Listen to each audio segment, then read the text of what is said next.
एक समय की बात है। एक छोटे से गांव में दो जिज्ञासु और नटखट भाई रहते थे, चिंटू और मिंटू। दोनों को नई नई चीजें सीखने और खोजबीन करने का बहुत शौक था। एक दिन गांव में तेज गर्मी पड़ रही थी। न खेतों में हरियाली थी, न ही कुओं में पानी। लोग इंद्रदेव से वर्षा की प्रार्थना कर रहे थे।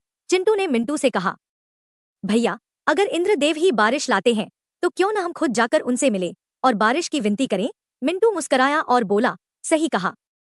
चलो एक योजना बनाते हैं। दोनों भाई एक उड़ने वाली पतंग तैयार करते हैं, जिसमें उन्होंने एक छोटा सा संदेश बांधा, प्रिय इंद्रदेव, कृपया हमारे गांव में वर्षा करें।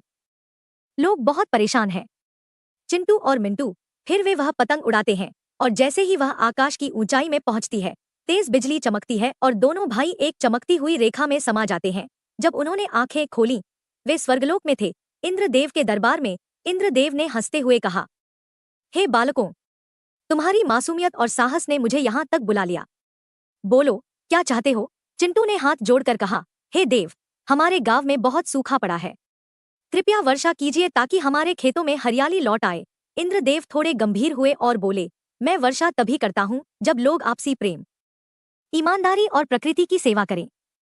क्या तुम्हारा गांव ऐसा करता है। मिंटू बोला, अब से हम सब पेड़ लगाएंगे, पानी बचाएंगे और एक दूसरे की मदद करेंगे। इंद्रदेव मुस्कराए और बोले, तुम्हारा संकल्प ही वर्षा का कारण बनेगा। जाओ और अपना वादा निभाओ। क्षण भर में दोनों भाई फिर से अपने गांव में थे। देखते ही देखते बादल घिर आए और बारिश शुरू हो गई। खेतों में हरियाली लौट आई और गांव खुशियों से भर गया। उस दिन के बाद से चिंटू और मिंटू सबको पेड़ लगाने, जल संरक्षण और एकता का पाठ पढ़ाने लगे। सीख, जब हम प्रकृति का सम्मान करते हैं और मिलजुल कर रहते हैं, तभी सच्चे वरदान मिलते हैं।